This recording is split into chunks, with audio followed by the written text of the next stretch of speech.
You know, one of my favorite movies was always The Last Samurai. The story about a white man who learns to accept and forgive himself for all the crimes he committed against Native Americans. So in order to rectify the fact that the title of the movie was actually a mere subplot, I have decided that I am going to make Japan samurai again.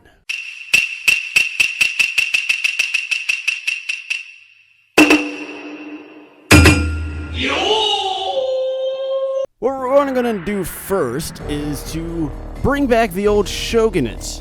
Of course, the samurai all serve the daimyos serve the shogun, and now it only makes sense that if we're going to bring the samurai back, we must first bring back the shogun.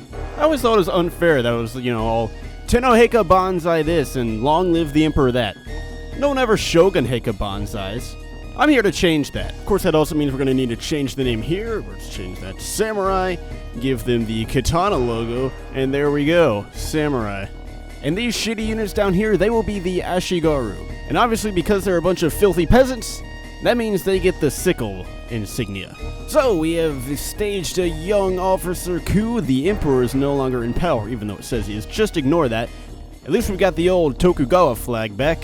And there we go, modern shogunate completed. Hirohito is still the leader. I'm just gonna fix that real quick. There we go. What a perfect opportunity. The Chinese are definitely provoking us. Not staged at all. And I think this is perfect cause to mobilize the troops and prepare for war. I guess I should actually make some invasion plans first before I go to war, though. Well, the Chinese are provoking us again. And perfect timing, because now my invasion orders are all set. Now we're really going to war this time. Don't worry, Hideyoshi. I will fulfill your dream. I was able to land near Nanjing, unopposed actually. So I guess I'm just going to start bringing in the rest of that army. Meanwhile, up north, the invasion's going pretty good. We're pushing them back in everywhere except Beijing, but it looks like we'll have all those troops surrounded actually in pretty much no time. Yeah, I'm just going to go ahead and squeeze them off right here. That's going to be 20-something Chinese divisions surrounded, and, well, that's pretty much like a third of their army at this point. Quite a nice victory I'm winning up here. My naval invasion army has also reached Nanjing, or Nanking, and I can assure you that there was no malicious happenings in the city. None whatsoever. 26 divisions, to be exact, is how many we're about to destroy. And I can only imagine that with that, the rest of the invasion will go quite smoothly.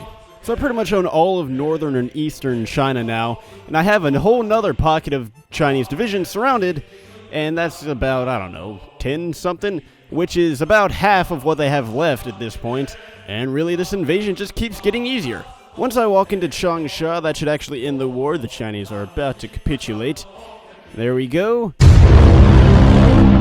Right. See, I forgot about this stupid fucking feature in Waking the Tiger, that whenever China surrenders, another China just takes its place and gains all the land back at the same time. So I've at least managed to fight back and make it to the sea in order to prevent myself from running out of supplies. In the process, I've created a giant dumb line through the middle of China. And, well, I'm still winning the battles quite easily. And that's the only silver lining out of this whole stupid fucking feature.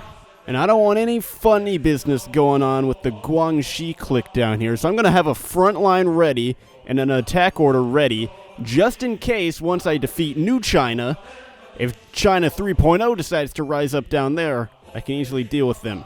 Oh shit, I actually won. Is that it? No more funny business? No? Alright. And now with that, mission has been accomplished. We should at least do a bit of cleanup in China, so we're gonna first take out young Mao Zedong here.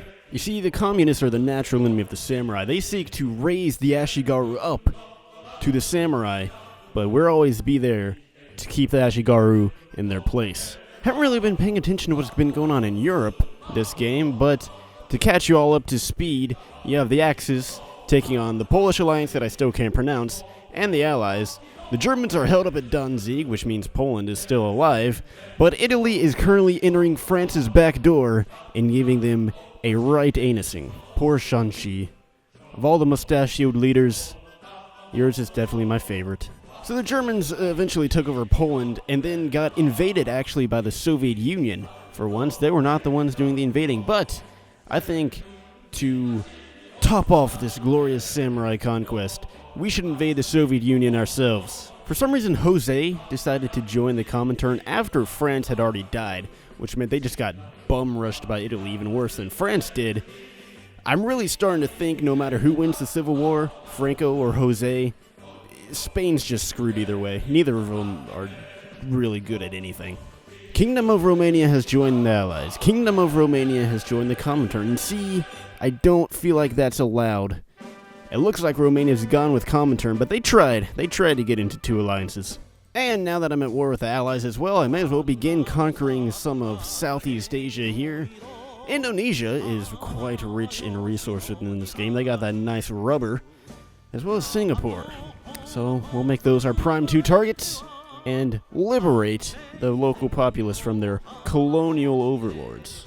You know, I own the entire Pacific Ocean right now, and yet the AI still finds a way to get a naval invasion in. Their tenacity is quite impressive. Didn't have much resistance down in Borneo, other than a few cannibal tribes that we ran across, but quickly exterminated. But we're going to need some more Ashigaru to garrison the island later and deal with perhaps any more cannibal uprisings. My reverse blitzkrieg of the Soviet Union was going quite well, but I've started to learn why Japan did not invade in real life. Siberia is extremely large. Now, of course, the Allies have reinvaded the Netherlands and Belgium by sea, and the Germans will inevitably struggle to fight in their new two-front war, and so I've sent my Air Force over, but it's not really helping that much, it would seem. I think this has become a race here. Me racing to get to the other side of the Soviet Union, the Allies racing to get to Germany, and whoever wins is probably going to end up winning the war. And of course I'm getting slowed down by these little pockets of land that the Soviets still control because my OCD just won't allow me to leave them alone, which means I have to spend time sending my troops to attack them. But of course, since Siberia is so big, it takes like a month to get to them from the next province over. So it's been 2 years almost since I've declared war on the Soviet Union, and I've still only made it about as far as Turkmenistan, and the Germans continue to slowly but surely lose more land, and I'm not sure I can save them in time.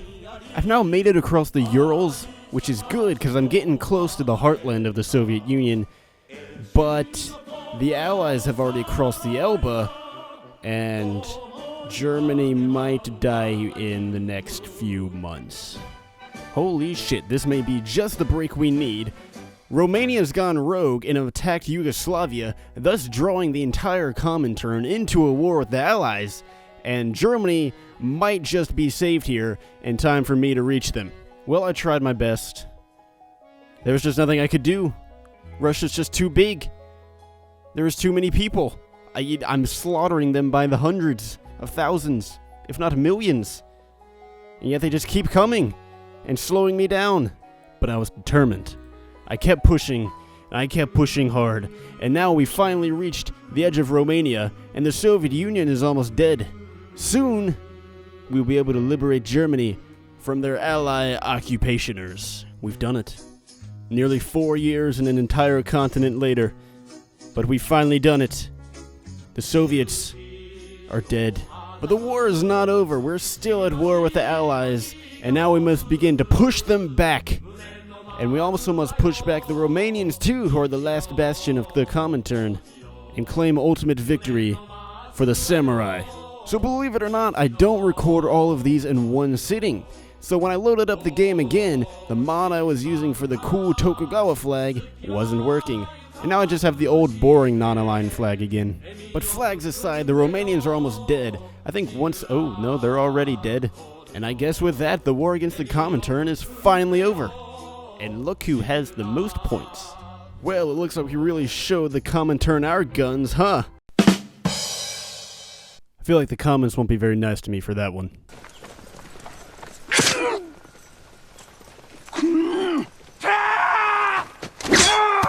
With my new objective being to rescue the Germans and probably not the Italians because I don't really care about them, I've began to push back the Allies in the north and in the south, and overall, we're doing quite well so far. But because the Allies have control of the Baltic Sea, that means they're free to navally invade behind me.